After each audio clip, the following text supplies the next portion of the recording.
Привет, с вами Андрей, у нас NetHack на повестке дня. Наш персонаж, это получается 10 уровень, турист, человек, мужской пол. Наше вероисповедание нейтрал, поклоняемся мы леди. В данный момент находимся на 4 уровне подземелья. Прошли уже 24 188 ходов. У нас ночное время. У нас 5844 поинта. 90 хп, 38 энергии. Армор класс минус 8 в данный момент. Кликер у нас пуст. Автоподбор стоит золото. У нас 18 сила, также 18 выносливости, 18 интеллекта. 12 ловкости, 8 мудрость, 14 харизма. Мы в данный момент перегружены, у нас экипирован акс, и мы в базовом владении. В одной из прошлых серий мы подобрали топор акс, точнее нам наше божество выдало его. И у нас теперь есть клявер, так называемый топор, помимо нашего основного стинга. Также мы нашли в прошлой серии нашли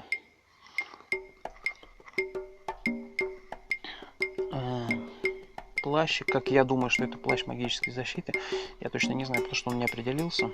Если это магическая защита, это очень хорошо. Это проверить можно, встав в магическую ловушку. Либо если на вас будут направлять, например, в полиморф какой-нибудь. Ну, скажем, просто вас будут элементарно пытаться магией какой-нибудь убить.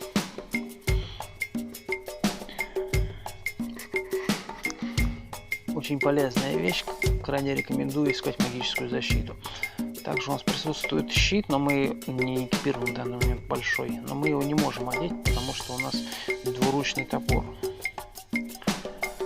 Вот. Магическая защита также защищает от разрушения доспеха, заклинания, и от проклятия. Ну, по крайней мере, меньше оно будет. У нас также есть некоторое количество еды. Тут единственное, что стоит сказать, это про ящериц, так называемый клизард. Это крайне полезные мобы, помогают при окаменении. Окаменение дают нам кокатрисы и шикатрисы. Ну, остальная еда, в принципе, не актуальна. Исключение только, наверное, яйца, это ЕГЭ и 3 порциона. Это еда, которая может вызвать конфузию у вас. Конфузия полезна для зачарования предметов, может быть, для апгрейда их, для перевода. Проклятый свиток телепортации, он идет как escape в моем случае, и он помогает, потелепортироваться по уровню. В нашем случае он будет на уровень ниже откинет, потому что он проклятый. Палочки телепортации, палочка удара, палочка магического мяса, палочка копания, палочка еще одного удара. Собственно, что по ним могу сказать? Магический мисс хорошая палочка. Стрикинг, сложно сказать. Так называемый удар. Телепортация хорошая палочка, но это как эскейп, это полезная палочка. Либо вы можете телепортироваться, если направите на себя, либо врага можете от себя выкинуть. Палочка копания очень полезная палочка, она помогает вам выигрывать Элберет.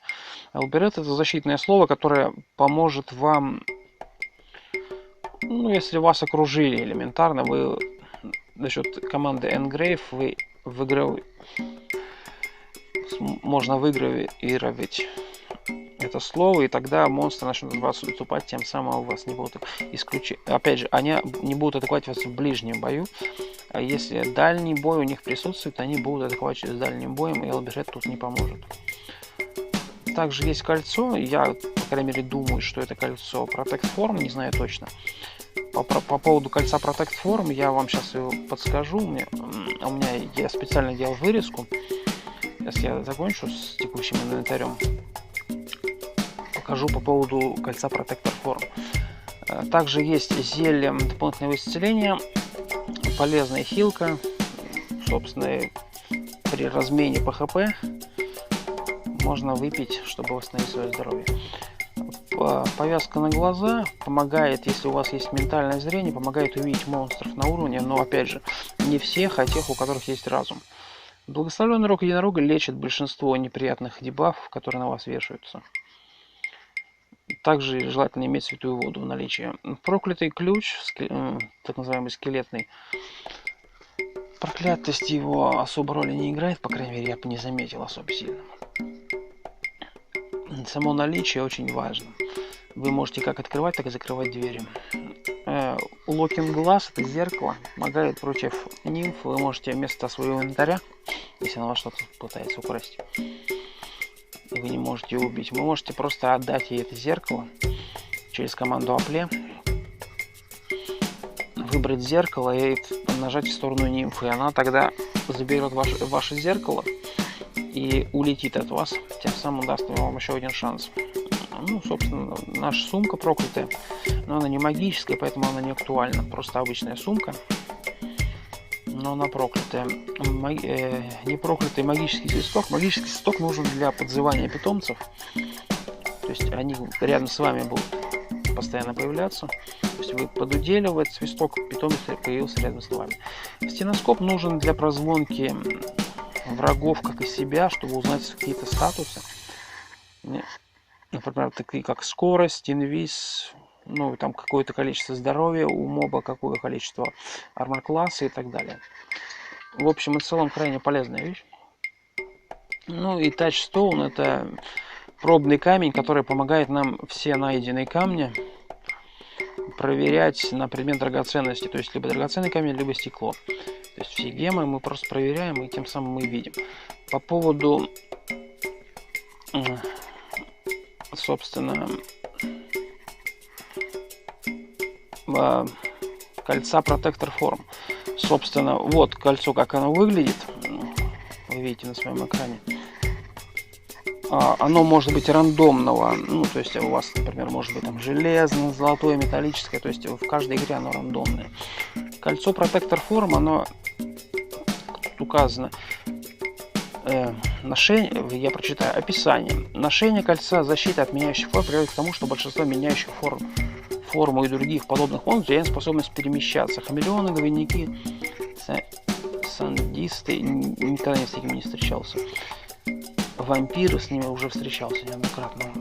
Представлены в своей базовой форме, они уязвимы до полного их превращения другого монстра и могут пострадать от системного шока при полиморфировании других монстров.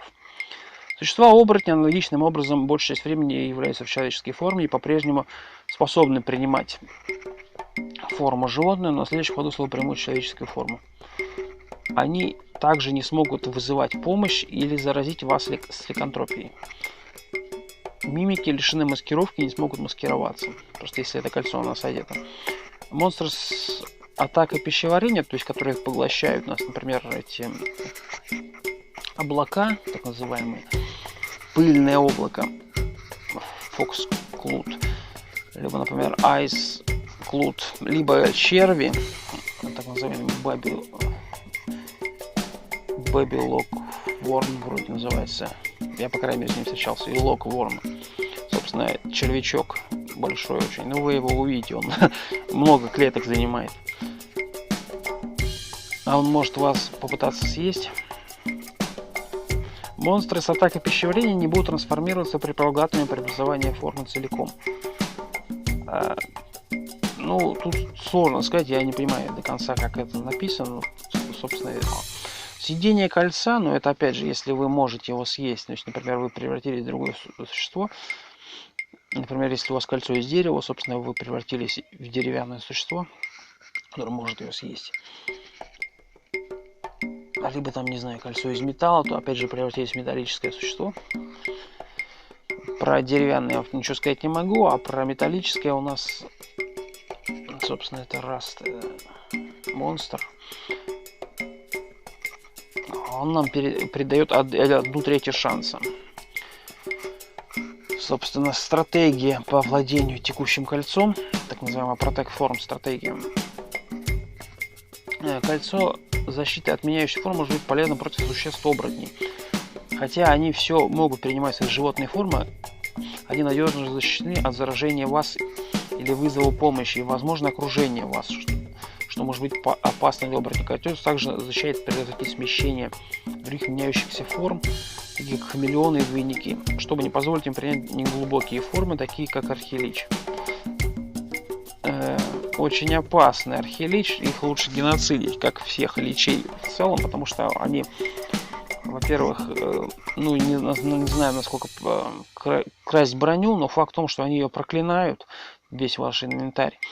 Также они могут разрушать вашу броню. У меня такая ситуация была, у меня просто весь инвентарь, ну не архилич разрушил, а моб, который может это делать, это был квестовый моб.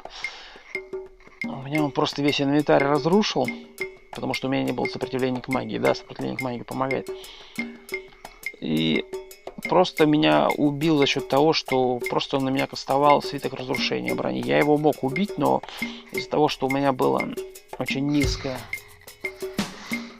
сопротивление, ну, точнее, сопротивления к магии вообще не было, он меня просто шлепнул.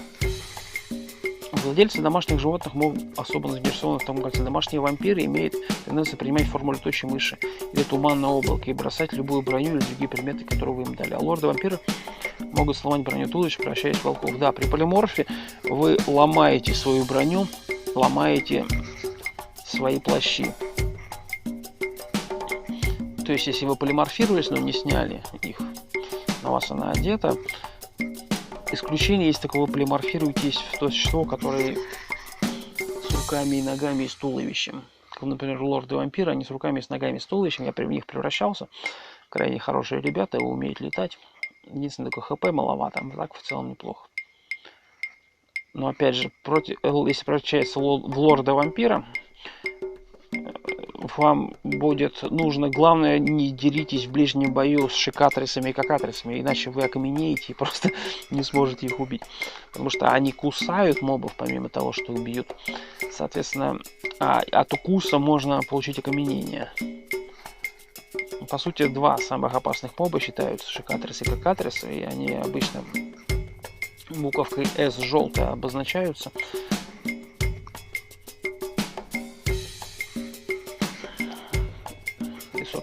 Если не ошибаюсь, S оранжевая. Ну, в общем и целом, если мы с ними встретимся, я вам их еще раз покажу. Кольцо защиты от меняющихся форм сохранит и гуманоидную форму, которая также является их лучшей формой для боя, если не учитывать броню. Хотя они не могут возродиться из других форм, если их убьют. Домашние животные, в общем и целом, очень полезное кольцо. Домашние животные с атаком пищеварения, такие как фиолетовые черви, вот о чем я и говорил. Фиолетовые черви, они очень длинные, очень большие. В большинстве случаев они очень много клеток будут занимать. Но их очень легко убить, особенно если начинать с хвоста. Потихонечку, раз, два, три, там хвост его побил, и он основной его, как говорится, голова этого червя, она будет терять голову, ну, терять ХП. Тем самым вы в конечном итоге его убьете. Также они будут трансформироваться, если они проглотят хамелеона или двойника целиком. Пока вы носите кольцо, они все равно будут трансформироваться, подая их трупы. Разбойник, отправляющий на поиск количество монстров, идентифицировать кольцо, чтобы просить охоту на множество хамелеонов на своем этаже. По поводу разбойника, направляющего на охоту, это квест, его квест, так называемый, как вам объяснить, появляются квесты. Тут есть ответвление от основного данжа. Это он появляется, так называемый проход присутствует, магический портал он называется. На карте вы его сможете найти, если мы его найдем, я вам покажу. Он ведет в ответвление, для каждого класса ответвление разное. Там в большинстве случаев присутствуют мирные мобы, ну, по крайней мере, один из мобов, и два типа враждебных. Для всех классов они разные. Вот. Для туриста я пока не знаю. Мы до него еще не дошли. Там присутствует квестодатель. Квест можно получить только с 14 уровня персонажа и выше. То есть, если вы получаете квест на 14 уровне, вы сможете переместиться дальше по подземелью, ну, собственно, не по подземелью, а по ответвлению квестового, там около 5 этажей. На последнем этаже вас будет ждать финальный босс. Что касаемо этого босса, вашего финального на квесте ответвления, ну, для всех классов они разные, поэтому акцента на конкретном делать не стоит. Поэтому общая рекомендация по поводу использовать отражение и использовать защиту от магии. Это основные. Ну, использовать много урона, если у вас есть, присутствует. Потому что эти два параметра, так отражение и защита от магии, очень сильны, и они помогают против большинства мобов. Исключение есть только моб очень сильный, у вас он просто пробивает по хп. Но тогда нужно иметь достаточно высокий армор класс, чтобы вам было более или менее комфортно. Вот, также я хотел вам рассказать по поводу свитка испуганного монстра.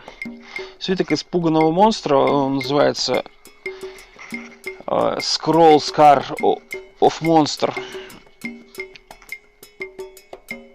Свиток испуганного монстра, он имеет свойство менять полярность. То есть проклятый свиток будет разрушаться, все остальные нет, если вы его будете поднимать с земли. Проклятый свиток можно прочитать. Все свитки текущего испуганного монстра можно прочитать, но они неэффективны будут, как, например, они когда будут лежать на земле. Собственно, тут пишут: свиток испуганного монстра, тип свитка, который появляется в Найтхак. Он уникален тем, что его можно использовать не читая. Вот о чем я, собственно, вам и говорил. То есть помимо Элберета, так называемого, который можно выгравировать через команду Engrave, желательно палочкой огня, либо палочкой копания, либо палочкой электричества. Это будет более-менее хороший. И желательно над своим, получается, выгравированным левитировать, чтобы монстры это увидели. Опять же, ослепленный монстр это не увидит. Также не увидит монстр, у которого нет глаз. Собственно, проклятый свиток испуга генерируется, ну это, собственно, где он появляется. Проклятый свиток испуга генерируется под призовым предметом на верхнем этаже Собакана, а также под сундуком с палочкой желаний в замке. Ну, до замка мы еще не дошли. Насколько мне известно, замок это около 20 плюс уровня. Я даже на основном персонаже, ну, то есть на который дублирующий вместе с вами идет. То есть один как бы персонаж идет на камеру, второй идет дублирующий. Он идет помимо вас, чтобы вам что-то показать, рассказать. Мне нужно, чтобы чуть-чуть побольше знаний получить, и поэтому я иду как бы параллельно другим персонажам, чтобы вам было более, хоть было что рассказать. Вот, свиток испуганного монстра можно использовать несколькими способами. При прочтении проклятый облагословенный свиток заставляет монстров в пределах вашей видимости бежать в зависимости от магического сопротивления каждого монстра. Если вы запутались или свиток проклят, монстры в предметах в пределах видимости вместо этого просыпаются, становясь не парализованными и не напуганными. На земле, когда вы стоите на площади и лежит свиток испуганного монстра, большинство монстров испугаются и убегут, вместо того, чтобы атаковать вас в ближнем бою. В отличие от Элберета, это работает на мирных монстров, домашних животных, слепых монстров. На слепых это работает. Что удивительно, хотя непонятно как, но все же. В общем и целом этот свиток крайне полезен, но единственная проблема в том, что он должен использоваться постоянно чуть ли не в благословленной версии. То есть вы благословили свиток, у вас он в благословленной версии, так называемый Blessed. Вы положили его на землю, он у вас стал уже не проклятым. То есть, если вам что-то нужно, вы подняли этот свиток, собственно, он у вас как бы уже не проклятый. То есть, вам нужно опять его благословить. Потому что, если вы его не благословите и положите еще раз, то есть, не проклятый свиток вы положите на землю, он просто разрушится. Тем самым вы потеряете сам свиток. Очень эффективный способ защиты, помимо Элберета, но Но опять же, есть разные способы защиты. Вот. Получается, в отличие от Элбереты, он работает на мирных монстров, домашних животных, слепых монстрах, людях, эльфах и минотаврах. Это также работает в геном, и в конце игры монстры, напуганные этим свитком, не будут ходить по нему, если только они не слепые, не люди, не минотавры. Ну вот, собственно, сами себе противоречат, но факт в том, что на слепых это не работает, потому что они его не видят элементарно. Монстры, у которых нет глаз, они также их не видят, поэтому...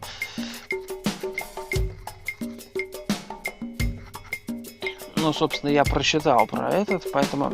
Блаженство и распад. Вот, собственно, о чем я и говорил. Если вы подберете благословленный свиток ужасающим монстром, он станет непроклятым. Если вы попытаетесь поднять проклятый, он распадется. Собственно, о чем я вам и ранее говорил. Непроклятый установит внутренний флаг, когда вы его поднимете в следующий раз, он распадется. Если вы его не благословили, поскольку этот флаг не сбрасывает при благословении, любой отдельный свиток может подобрать только во время непроклятый однажды. Свитки, которые были подобраны один раз, пока не были прокляты, не будут суммироваться с теми, которые это уже делали. Удаление свитка из контейнера на земле или ваше натворение, мне кажется, никакого вредного эффекта. Бросить этот свиток на землю — один из мощных способов сдержать полчаса монстров. Он фактически действует как более мощный и не разрушающийся Элберет. Но опять же, его можно сжечь. То есть, если монстры используют огонь, либо огненные атаки. Однако учтите, что свиток на полу под вами может быть уничтожен огнем, собственно, о чем говорил. Например, от красного дракона или красной наги. Даже если у вас есть отражение. Ну, свиток лежит на полу, это ежу понятно. Одного свитка теоретически может хватить всю игру, если у вас есть достаточный запас святой воды. Собственно, о чем и есть. То есть вы постоянно благословляете, его кладете. Он не проклят, его поднимаете. Постоянно благословляете, кладете на землю под вами. И вы избегаете огненных атак. Хотя вам придется использовать зелье каждый раз, когда вы используете свиток. О чем, собственно, и речь. Надо постоянно благословлять через зелье святой воды. Так называемый Holy Water. Поскольку он работает против большинства людей, за исключением священников, он может быть хорошим инструментом при борьбе с солдатами в замке и в форте Лудиос. Ну, собственно, это замок, я до него еще не доползал. Факт в том, что там, в том замке, много стражников, и, собственно, в конце сидит на троне, собственно, босс, скорее всего. Я не доползал, точно врать не буду. Но если мы доползем, я вам точно это расскажу. Далее, если враг по квесту будет уважать свиток, если он не собачка, это позволит вам простить некоторые бои с врагами с минимальной подготовкой. Ну, собственно, я, скорее всего, буду использовать этот свиток, если его найду, для того, чтобы убить квестового босса. По крайней мере, в своем прохождении во втором я попробую так сделать. Если он будет его уважать, я посмотрю это в NetHack Wiki, чтобы просто иметь представление о том, чтобы хватит ли ему мощи вообще в целом. Этот свиток используется для защиты от тайников, поскольку размещение его под тайником не позволит враждебным монстрам и домашним животным переместиться на площадь и подобрать или уничтожить тайник. Особенно осторожные параноидальные игроки могут комбинировать их с валунами и желе. Ну, по поводу валуны форта, то есть можно, как объяснить, спрятать предмет в яму, вы выкапываете яму, например, с помощью кирки, либо с помощью барабана не землетрясения, а обычного. У вас получается яма. В эту яму вы кладете все предметы и с помощью валуна, который можно через свиток земли достать, либо если у вас он есть на уровне, задвигаете этот валун, и тем самым у вас предметы находятся в текущем месте. Главное, не забудьте подписать его. Будут храниться, никто его не подберет. Лучший, конечно, способ — это сундук, но сундуки, как видите, мобы любят поднимать. У меня, по крайней мере, был конь, который очень любил поднимать мои сундуки. У меня там чуть ли не под 100 предметов лежит, а ему все равно. Он просто поднял и пошел себе дальше. очень, честно говоря, бесило, но крайне полезно, и благодаря этому свитку можно просто игнорировать большинство таких вот мобов.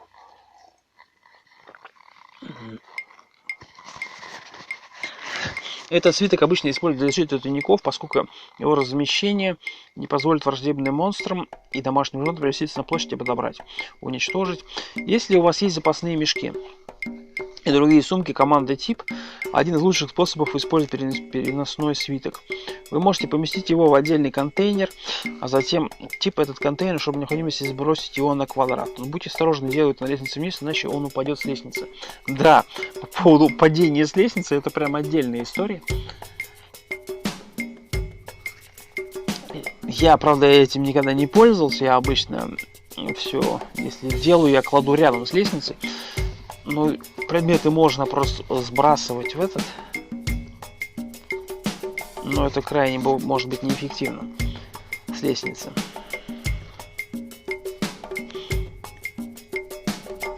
Свитки, перемещаемся. Собственно, магазины. Свитки пугающих монстров в магазин могут вам доставить неприятности в начале игры. Если вы берете свиток магазина в начале и он распадается, вы должны заплатить за него владельцу магазина. Если вы не можете это все позволить, вам придется продать другие предметы или рискнуть разозлить торговца. В общем и целом, если вы просто попытаетесь поднять свиток, просто вы не знаете, что это за свиток, но, например, у вас, не знаю, магазин скроллов, либо универсальный магазин, так называемый генерал сорт. Вы подняли свиток, но не зная, что конкретно этот свиток делает. А из-за того, что он, например, проклятый был, он распался. Тем самым вы должны заплатить будете. Либо, например, он был не проклятый, вы его подняли, потом опять положили на его место, и он распался. Вы опять же будете должны заплатить за него.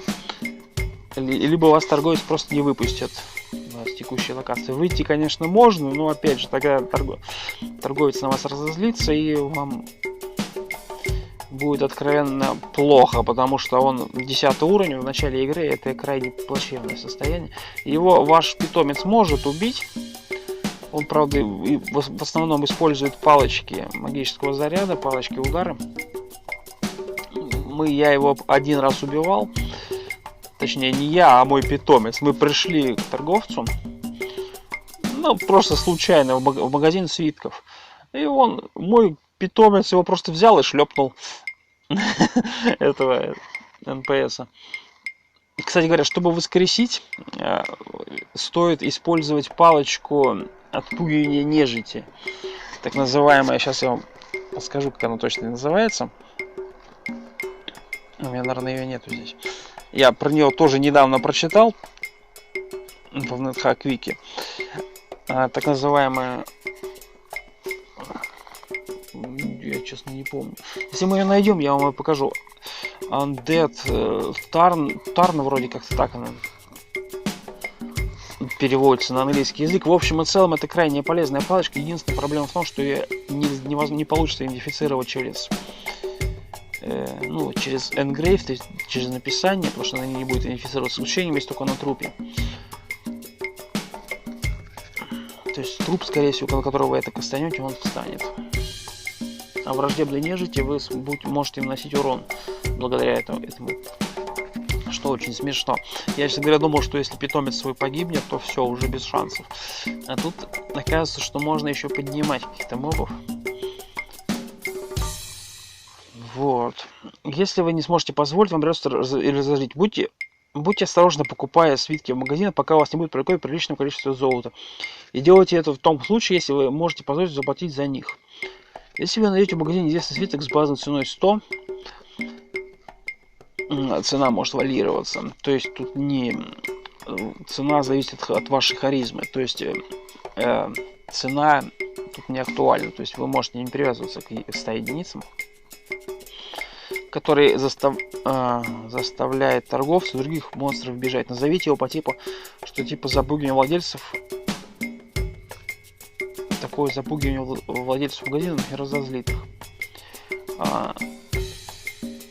Написание, честно говоря, странное, но факт в том, что такой свиток можно также найти в Собакане, когда вы ее пройдете его до конца, в одной из комнаток, за дверью, за открытой, ну, точнее, прикрытой, у вас будет лежать ваша награда в виде, например, сумки холдинг, так называемый баг-холдинг, сумку хранения, крайне эффективная вещь, рекомендую сразу благословлять ее.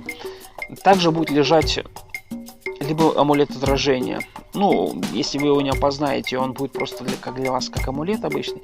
Но если вас начнут атаковать магией, например, дистанционной, либо собаки какие-нибудь, ну, так называемые волки зимние, Winter Wolf, будут вас атаковать своими лучами, вы, скорее всего, сработает отражение, и вы их, конечно, не убьете, потому что у них тоже сопротивление к этому холоду. Но факт в том, что ваш амулет сработает, тем самым вы сможете опознать его. То есть амулеты, по сути говоря, все работают, ну, как опознание предметов, когда вы с ним взаимодействуете. Исключение те предметы, которые автоматически опознаются. Но они не все автоматически опознаются.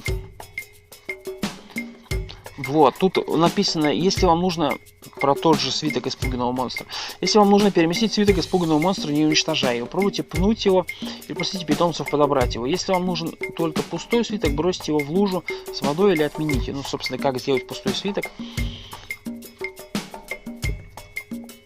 Ну, скорее не в лужу, скорее просто, когда вы, например, ломаете фонтаны, раковины, у вас будет на локации вода, вы ее увидите, туда можно его бросить, но единственное, чтобы зайти туда и забрать его, нужно будет снять с себя все металлическое и убрать, и чтобы вы не были обременены, потому что если вы, просто можно элементарно захлебнуться и утонуть, и ваш персонаж погибнет. А по поводу отмены его, отмена работает через палочку отмены, либо заклинание, если оно у вас присутствует, собственно, которая может, палочка отмены может взорвать вашу сумку хранения, но палочка отмены крайне полезная вещь, она может вам много сделать чистых свитков и чистой воды, ну не чистой воды, ну да, по сути чистой воды, не проклятой. Она меняет полярность, то есть, например, у вас там, не знаю, 5 проклятых свитков, каких-нибудь, не знаю, земли, например, они вам не нужны, и вы хотите, например, от них избавиться. Палочкой отмены шлепнули по ним, и тем самым эти свитки превратились в непроклятые, собственно, чистые свитки. Крайне полезные для написания, если вы играете через маркер. Магический маркер, непроклятый желательно. И потом, если вы знаете, например, какой-то свиток, вы можете его написать. Исключение, если только это волшебник, то он знает их наберет. Вот. Питомец, подбирающий свиток, не будет вызывать тех же пагубных последствий, которые возникают, когда вы берете свиток. А также не будет кражи свитка у питомца или другого монстра, несущего свитка, если, пока вы превратитесь в нимфу. Но опять же, если у вас есть контроль полиморфа, вы превратились в нимфу, забрали у него этот свиток. Но опять же, нимфа, ну не самый, скажем так, предпочтительный персонаж, кого хотелось бы превращаться. По крайней мере, из тех, кого я рекомендую превращаться, это монстры с руками и головой, и ногами. То есть, как вариант, лорд-вампир, он, в принципе, по защите неплох. По крайней мере, у меня он был около, не знаю, 18-23 со знаком минус защиты армор класса. По резистам, может, даже послабее был, но факт в том, что его, правда, били очень больно ядом, но факт в том, что, точнее, не ядом, а холодом. Как получилось я? Ну, в общем, это как-то так. Единственный способ подобрать проклятый свиток из пуга монстра, к сожалению, для этого требуется монстр, способный подбирать магические предметы и ослепленный. Если только монстр не игнорирует лабиринта. Монстр, который может подбирать магические предметы и ослепленный. Почему? Потому что ослепленный монстр, точнее не ослепленный монстр, его просто поднять не сможет. Потому что он его будет постоянно отпугивать. То есть, например, чтобы уничтожить вашего главу квеста, ну, как сказать, вашего врага квеста, вам нужно просто положить свиток, желательно благословленный, чтобы он стал непроклятым, на лестницу, когда вы придете. Как узнать, что вы пришли? Ну, она в большинстве случаев будет последней, и там будет на этаже очень темно. То есть вы сразу это увидите. Обратный геноцид. Свиток можно использовать в сочетании с обратным геноцидом и небольшой закрытой областью 3 на 3, чтобы получить несколько желаемых трупов. Я не заморачивался этим вопросом, сразу говорю. Драконов можно бить, используя метод, чтобы из чешуи можно обратить в броню. Да, чешую можно превратить в броню, если вы найдете из драконов и сможете их вытряхнуть. И драконы дропнут вам, получается, свою чешую. И благодаря этой чешуе вы можете превратить ее в драконий доспех. Самый лучший считается в игре. Доспех. Как драконьих чешуи, как и драконьих доспехов может быть очень много. Все зависит от того, какая чешуя у вас, какого дракона вы убили. Чтобы превратить, вам нужно использовать свиток. А у меня, в принципе, это и есть. Свиток улучшения брони. Так называемый Enchant Armor. Непрофлитая версия. Чтобы у вас была возможность двигаться. Ну, чтобы вернуть, например, вы потеряли свою броню, если наступили в полиморфную ловушку, ваша броня превратилась в чешую. То есть вы превратились в дракона, а броня превратилась в чешую. Тем самым, ну, по сути, чтобы ее не потерять еще раз, то есть не полиморфироваться еще раз, вы дождитесь, пока пропадет ваша форма полиморфная, и потом уже апгрейдите через свиток.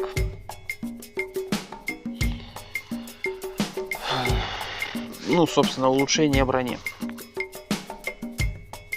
Иногда монстры, медсестры обычно цель для поднятия хп с помощью танцев медсестер.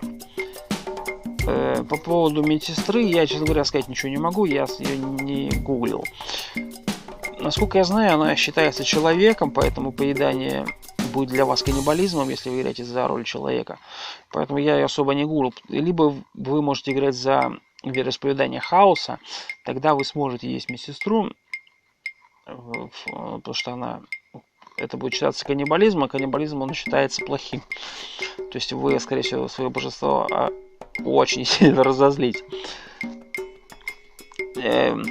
Хотя чтение свитков почти всегда является тратой времени, поскольку эффекты на земле намного лучше, чем временное бегство монстров. У рыцарей есть некоторые возможности использования проклятых свитков, чтобы отпугнуть монстров и избежать штрафа за мировоззрение.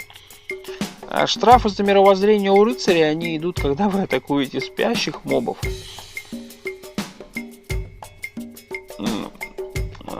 Вот. Поэтому, если вы атакуете спящих мобов, например, у вас есть инвиз, ну, то есть вы выпили, например, благословленный поушен невидимости, и у вас есть скрытность, вы используете, например, либо ботинки эльфийские, либо плащ эльфийский, вы пришли, например, в комнату, где очень большое количество мобов стоит, собралось, и они все спят, ну, то есть нет которых не спящие мобы.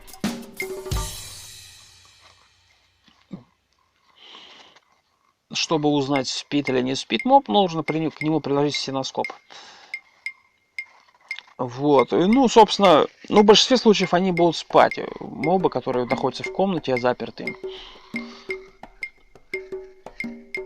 Исключение есть только если вы как-то их разбудили, когда вы пока присутствовали на уровне. Например, с помощью рога не единорога, а обычного горна. Так называемый... Не знаю, как вам объяснить. Ну, в общем и целом, с помощью роговой подоли, в общем и целом, ну, у меня просто звук стоит, я поэтому и говорю. Я его специально ставил, выделял. В частности, разбойники могут использовать для нанесения нарежущих ударов в спину большинства врагов, а также для других способов отпугивания монстров. В общем и целом, разбойник же, монстры отступают, а вы их в спину, как говорится, режете, что очень полезно. Но, опять же, кстати говоря, по поводу рыцаря. Рыцарь теряет мировоззрение при отступлении монстров. То есть, если они отступают, бегут от вас, то есть там вам напишут об этом. Скажут, монстр отступает. Монстр отступает, когда у него мало хп обычно, и он начинает отступать. Исключение есть только монстр, скажем так, очень медленный. Он не может от вас отступить. Либо, когда он атакует спящих. Ну, это, опять же, это рыцарь. Ну, тут, собственно, про рыцарей говорилось, поэтому поведение и другие стратегии Для игроков, играющих за поведение, свитки предоставляют преимущество ЛБР, не нарушая неграмотного поведения. И, как правило, являются единственным свитком, который они могут использовать. Вам нужно быть очень осторожным, чтобы не разрушить или не разрушить их. Копание ради победы также приносит пользу от свитка испуганного монстра, который упадет вместе с вами с ямы, если вы будете копать, стоя на них. Рой ради победы — это классная вещь. Рекомендую, получается, с уровня гномов, так называемый Майтаун и так далее, вот ответвление, вытащить хотя бы одну кирку с собой, так называемый пик-акс. Она крайне полезна. Для чего? Потому что вы, собственно, рой для победы, как говорится, вы всегда можете выкопаться на следующий уровень. Да, не факт, что вы в лучшей ситуации окажетесь, но факт в том, что вы от текущего моба свалите. Поэтому крайне полезная вещь.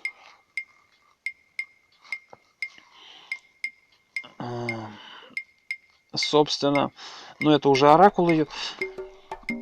Возвращаемся, собственно, к нашему персонажу. Мы видим, что к нам идет, получается, к нам ползет кентавр. Он, видите, то есть PSF full, то есть он нас, скорее всего, атаковать не будет, потому что он для нас нейтрален. Исключение есть только там, и у него как-то слишком сильно там испортится настроение, то он нас, скорее всего, будет пробивать. А так он, по идее, нас не должен пробивать. Кстати говоря, что у нас еще в сумке лежит, сейчас посмотрим сразу заодно. Через команду Apply выбираем сумку, нажимаем команду так и выбираем Alt-тип, чтобы посмотреть. У нас не так много монет, поэтому оракула я вам показать не смогу. Я просто хотел еще вам показать оракула, что он вообще может, для чего он нужен. Если в двух словах, оракул вам может дать советы по прохождению за разную стоимость. Это могут быть как правдивые слухи, также просто советы, которые вам помогут по игре. В общем и целом, оракул хорошая вещь, но на нем пока останавливаться не будем, потому что он не актуален в данный момент. Мы видим то, что у нас тут получается свиток Enchant Fearpoint, но он проклятый. Проклятый свиток — это плохо, его желательно, опять же, благословить, чтобы хотя бы не проклятым был. Неизвестный свиток, тоже непонятно, что из себя представляет. Бинты мумии плюс 5, эльфийские ботинки. Что касаемо эльфийских ботинок, хорошая вещь. Дает скрытность, крайне полезно, особенно если вам нужно подкрасться к спящим врагам, и вы не рыцарь. И вы можете их шлепнуть. Например, вы в разбойником играете. У нас какая-то небесная вода еще. Также присутствуют 4 благословленные воды, 1 чистая вода, то непонятно, что из себя представляющая. Локин глаз, собственно, есть 2 зеркала неопределенных, с магический свисток. Блинфолд — это повязка на глаза. Брас Латерна, собственно, это лампа, она, как сказать, медная, металлическая. Фонарь, в общем и целом, который можно постоянно использовать. Он единственное только теряет свой, емкость. То есть, как бы, в масло вы можете доливать туда с помощью... В общем и целом, я никогда этим не заморачивался. Я в большинстве случаев ходил либо без света, либо находил магическую лампу, которая была лучше. Но факт в том, что брас-лампа, она на постоянке, вы можете ее заливать, как и обычную лампу масляную. Вот, собственно, пик-акс, собственно, о чем я говорил, копание для победы. Самая нужная вещь. Рекомендуется хотя бы одну кирку с собой вытащить. Нам нужно позвонить предметы, посмотреть, чтобы у нас белого цвета не было в данный момент, потому что мы играем не за персонажа священника, поэтому у нас белый цвет не должен быть. У нас должен быть либо зелененький, либо красный, либо, собственно, желтый. Видим то, что тут еще присутствует 73 предмета в большом сундуке, в разлоченном. Двигаемся, прозваниваем предметы. У нас тут есть алтарь, рядом с нами находится. Пробегаем до алтаря, втаскиваем предметы, которые мы хотим прозвонить на алтаре, собственно, и кладем их на алтарь. Этими предметами будут, как я говорил ранее, собственно, Potion, потому что он белый. Нам желательно про них знать хоть что-нибудь. Магический свисток, конечно, сомнительный, но опять же, повязка на глаза крайне полезная, потому что если вы оденете проклятую повязку на глаза, вы, скорее всего, не сможете ее снять. А если вы не сможете ее снять, у вас будет постоянная слепота. Вам повезет, если вы смогли... Вам повезет, если вы смогли... У вас будет под руками свиток снятия проклятия в ремонт курсе. Ну, благословленная версия. Если же нет, то вам будет просто крайне плохо. Тогда можно молиться в этом случае. Дропаем предметы на алтарь. Собственно, проверяем, чтобы у нас они были на алтаре. Это видим то, что у нас подбираем и убираем их обратно в сумку. Предметы.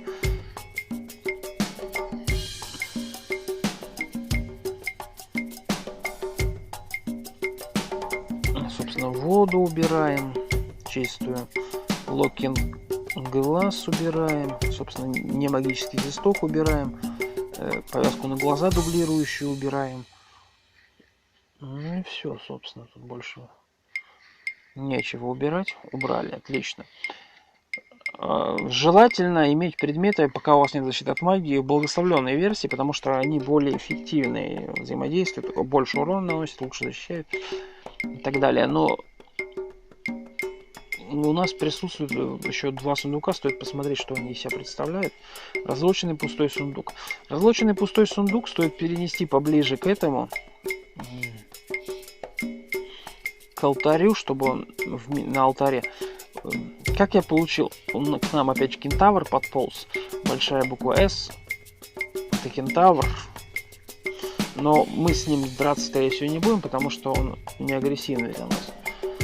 Как я это узнал, я повторюсь еще раз, чтобы, возможно, вы не понимаете, о чем я говорю. Вот надпись у него, помимо того, что он написано Planted, Centaur, так называемый, ну, кентавр, в общем, лесной, если не ошибаюсь. Может и нет. В общем и целом, я точный перевод его не знаю. Я знаю, что это кентавр. Один из разновидностей, их всего 3. Это, если не ошибаюсь, горный, водный и, скорее всего, лесной. И также присутствует надпись, вот первая в скобочках, которая присутствует. Piaceful, так называемая надпись, это нам говорит о том, что моб для нас нейтрален, то есть мы его можем не атаковать. Кентавров желательно приручать, они по сути считаются одними из самых лучших питомцев ездовых, потому что они могут носить доспехи и оружие. Я об этом узнал, но чтобы приручить, вам нужен свиток приручения найти. Собственно, смотрим, что у нас есть в наличии, у нас в принципе ничего такого особого, а у нас тут много палочек. Палочки удара, бактрикс, единорога и... еще. Ясненько. Так, смотрим, что у нас вообще есть по этим. По этажам у нас на первом этаже алтарь.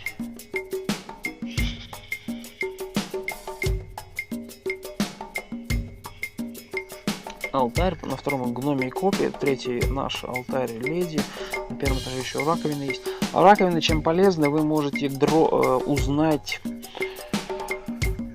про кольца, которые у вас есть в наличии. Берете 2 янок кольца, одно кольцо дропаете, и по сообщению, которое вам выдала раковина, исключение есть, там нужно добавить на раковину еще немножко еды, потому что не все кольца будут без еды функционировать, ну то есть выдавать сообщение. Но у нас пока колец не так много, поэтому сложно что-либо сказать. Мы присутствуем, получается, на каком уровне в данный момент? Мы на 4-м уровне. На 4-м уровне у нас магазин деликатесов, много алтарей, фонтаны и могилка. Могилка одного из моих старых персонажей, погибших. На 5-м уровне у нас присутствует фонтан и оракул, собственно. Про оракул я расскажу позже. Там нужны просто... Он вам, я, собственно, говорил уже, он вам даст советы по прохождению игры за золото. Также он вам выдаст опыт. Небольшое количество, ну там около 40, что ли. Все зависит от того, какой у вас уровень и сколько у вас в наличии монет. Поэтому вы можете ему отдать. Там и от этого еще зависит. Генерал Стоун, собственно, универсальный магазин, фонтан и переход к Собакан. Собакан мы, наверное, отдельно пробежимся сейчас. Ну, опять же, это, наверное, будет в один из следующих выпусков. Пробежимся Собакан, посмотрим. Но единственная проблема в том, что мы уже 10 уровня. Я боюсь, что нам там очень больно будет. Главное, чтобы какой-нибудь Титан не зареспаунился.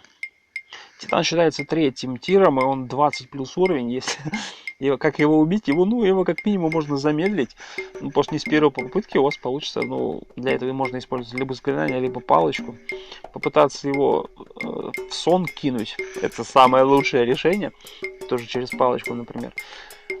Либо через заклинание, если у вас оно есть.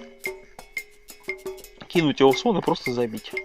Либо, если у вас есть, например, персонажа способности к оглушению, его базового оружия, например, у рыцаря это копье.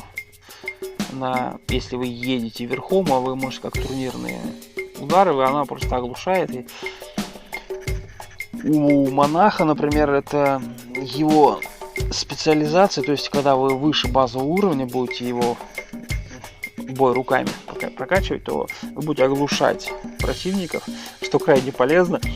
Вы будете просто потом их как беззащитных избивать. Но монах, он вегетарианец, поэтому чтобы постоянно не тратить его мировоззрение, это такое себе удовольствие им играть. Но и даже вегетарианцу можно играть, там главное... Ну, монах, он, по сути... Ну, у него, конечно, я гуглил, у него очень мощный защитник квеста стоит. Вот, так, мы, получается, двигаемся в сторону... Это что такое у нас? Слинг. Слинг — это, собственно, праща, она, используется для метания камней, если вы, по крайней мере, на начале 100% хорошая вещь. 73 предмета, двигаемся. Мы видим бат, это получается, то есть нейтральная для нас летучая мышь. Ну, по ней ничего толком сказать не могу, потому что, она самая опасная, конечно, из них.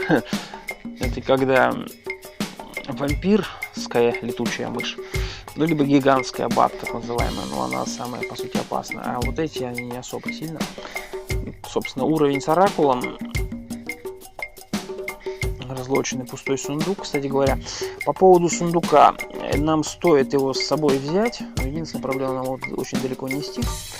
Для того, чтобы все предметы с сумки переложить в сундук, чтобы мы в Собакане очень много предметов может вытащиться оттуда. В Собакане можно найти что? В Собакане можно найти много еды, кольца, не кольца, иногда там всякие амулетики падают. Но факт в том, что... и, собственно, награда в конце, который у нас присутствует. Кстати говоря, по поводу свитков. У нас известен этот свиток. Вот, собственно, я прописал его. Предпоследний свиток, так называемый скролл. Call Scar Monster. Собственно, мы о нем знаем, об этом свитке. Единственное, мы не знаем про Enchant Verappoint, то есть называем апгрейд оружия, собственно, но он тоже самопознается. Когда мы хотя бы один раз зачаруем оружие, желательно хорошим колечком, не колечком этим. В общем и целом зачаруем оружие. По поводу сумки, ее стоит перетащить ближе к Собакану, учитывая то, что у нас Собакан присутствует на 6-м уровне, как и Генерал Стоун и Фонтан. Что крайне полезно. Генерал Стоун, собственно, это общий магазин, где можно все продавать, покупать и так далее. В общем и целом, собственно, 6-й уровень, он самый эффективный, по сути говоря. Вот, собственно, Генерал Стоун, судя по всему. Да, это двуручный меч, поэтому Генерал Стоун присутствует. Смотрим, где у нас присутствует переход на Собакан. Переход на Собакан обычно отображается стрелочкой назад. Почему назад? Потому что вы как бы идете вниз, туда вглубь, но опять же, то есть поэтому двигаемся поближе к Собакану. Единственное, тут нет алтаря, что крайне печалит. А так, в принципе, было бы неплохо. Это кобальт-шаман, если не ошибаюсь. Да, это кобальт-шаман, мы его убили, мы били с нашим двуручным топором кливером. Кобальта-шамана есть можно, если у вас есть сопротивление к яду. Про наш яд я, честно говоря, вам сказать не могу, я просто не так часто забегаю. Мы также сейчас перетащим сюда этот ящичек. Мы дропнули большую часть предметов, сейчас попробуем подтащить к себе поближе ящик. Это звуки фонтанов нам прописали. Мы поднимаем ящик, мы становимся слегка перегруженным, нам не критично. Звуки воды, собственно. Самый эффективный уровень, по моему мнению, это когда у вас есть универсальный торговец и переход хотя бы куда-нибудь, вот, например, либо Собакан, либо Гномий копий. И самое важное, это алтарь, желательно ваш. Но если не ваш, то его можно прогрейдить, это не суть важно. Можно, кстати, пойти универсалу, продать легкий доспех. Ну, монет немножко подсобирать. Вот тут легкий доспех у нас большое количество, потому что мы убили одного из големов. Мы видим то, что Дварф Лорд нас начал атаковать. У нас, если есть стеноскоп, мы на него посмотрим внимательнее. Прикладывая к нему, видим, что у него 25 хп, 5 уровень, армор класс у него 2. Нам, в принципе, он не страшен, потому что у нас армор класс минус 8, и хп у нас чуть ли не в 3 раза, практически в 4 раза больше. Учитывая то, что он, видите, он лавфул, так называемый, то есть благочестивый, собственно, а мы нейтралы, то есть нам в любом случае с ним надо драться. Собственно, он нам еще также подкидывает платмел, это очень тяжелый доспех, но считается одним из самых лучших. Мы очень сильно перегружены из-за того, что платмел очень тяжело весит. Собственно, я пришел в магазин, чтобы продать предметы. Доспех, правда, не так дорого продается, но все же. Что касаемо Ирон железных сапог, которые у нас присутствуют, у нас сапоги +1, плюс железные сапоги, они вообще считаются +2 стандартные, а у нас зачарование +1, соответственно, у нас они чуть лучше должны. Продали, тем самым у нас упала перегрузка. Ждем, пока нас выпустит торговец. Продаем доспех, очень дорого будет стоить, но проблема его донести, потому что он очень тяжелый. Он очень много весит. Он 200 монет стоит, видите, то есть это достаточно много. Но он очень тяжелый. Это, по сути, один из самых лучших доспехов. Я, кстати, наверное, зря его продал. Да, я, наверное, зря его продал. Для того, чтобы узнать, какой именно открываем наш список арморов, но мы не знаем его полярность, поэтому сложно сказать по нему что-то конкретное. Список арморов открываем наш. У нас он очень далеко находится, потому что я не так часто им пользуюсь. Сейчас я быстренько пролистаю. Вот он. Список арморов. Платмел это 3, а дварфская это 4. Ну, то есть, грубо говоря, это на +1. То есть нам поднимет защиту, но доспех он крайне тяжелый. Рекомендуется, конечно, митриловый доспех носить. Дварфский митриловый, либо эльфийский митриловый. Либо, на крайний случай, если вам хочется, носите кристальный платмел. Потому что он более эффективен, и он позволит вам кастовать заклинания.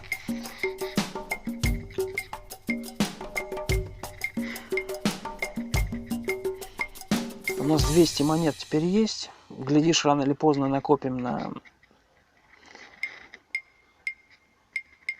Лизард. Собственно, Лизард очень эффективен против окаменения, против кокатрисов. Если он оставляет свой трупик, конечно. Пустой сундук нам не актуален, а вот наш персонаж проголодался. А вот монеты мы видим, получается, волка. Волк это очень больно бьет, и они обычно стаями ходят.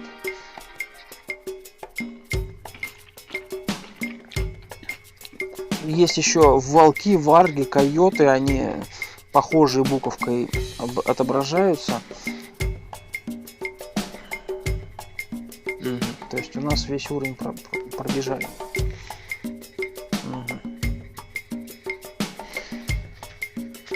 Я думаю, мы попробуем. Единственное, только по палочке непонятно. Ага, то есть... Самое эффективное, как мне кажется, палочка магической стрелы, которую, по крайней мере, мы использовали с вами. Если она есть, за ней стоит сбегать. У нас сундук на 4 уровне присутствует. Стоит за ней сбегать. Это Killer Bee, собственно, пчела-убийца.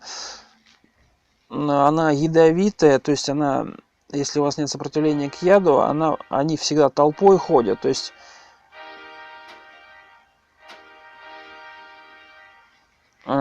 пчелы-убийцы всегда ходят толпой, поэтому стоит быть готовым к тому, что вас начнут прессовать толпой. Для того, чтобы вас не запрессовали толпой, ну, кстати, есть сопротивление к яду, но чтобы вас не запрессовали толпой, нужно, как я понял, что у нас есть сопротивление к яду, так называемая надпись, которая присутствует, USM unaffected by poison, так называемый яд. Собственно, на нас он не подействовал, поэтому, собственно, тут продается... Ну, кирку мы не продадим, потому что торговец нас просто в магазин с ней не пустит. Ну, вообще мы можем ему пронести эту кирку, попробовать продать. Но она очень тяжелая, и тут, собственно, еще и дворский короткий меч есть. И, собственно, еще Light Armor. Наш персонаж перегружен. Супер. Поднял 4 доспеха. 4 доспеха, они стоят там копейки, поэтому их, в принципе, можно и не продавать. Ну, так, чисто, чтобы избавиться от перегрузки, ну, собственно, в большинстве случаев используют так называемый бакхолдинг. В него все класть, только 2 монеты. Ну, вот что это такое? Одна, кстати говоря, даже 12 монет. То есть одна там, видимо, либо благословленная, либо +1 была. И вот, а вот опять же на нас напала буковка D, так называемая коричневая. Варк уже. До этого был волк, сейчас варк уже напал. Мы смотрим, что у нас по армор классу. Собственно, чем мы его бить будем. У нас топор двуручный стоит. Варги, как я говорил, ходят кучками, поэтому если вы увидели одного, стоит готовиться к тому, что на вас нападет толпа. Поэтому эффективнее всего драться против толпы, если вы находитесь в узком проходе. То есть в переходах, например, между локациями есть узкие проходы. В большинстве случаев очень эффективно с ними драться именно здесь. Я только что прозвонил этот предмет, на предмет его проклятости.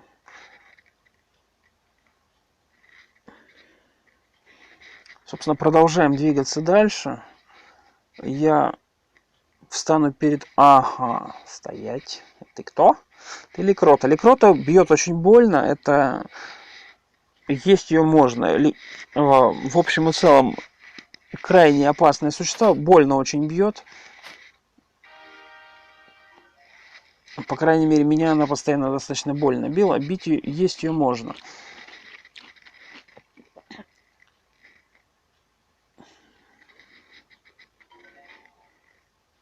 Убираем монеты, нам они пока не понадобятся.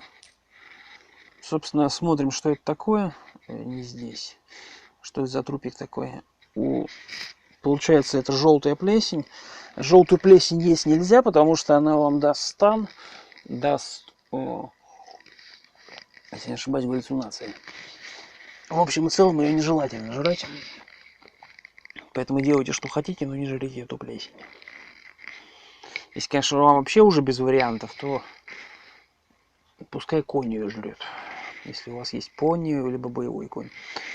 Ладно, всем большое спасибо за просмотр. С вами был Андрей. Всем пока.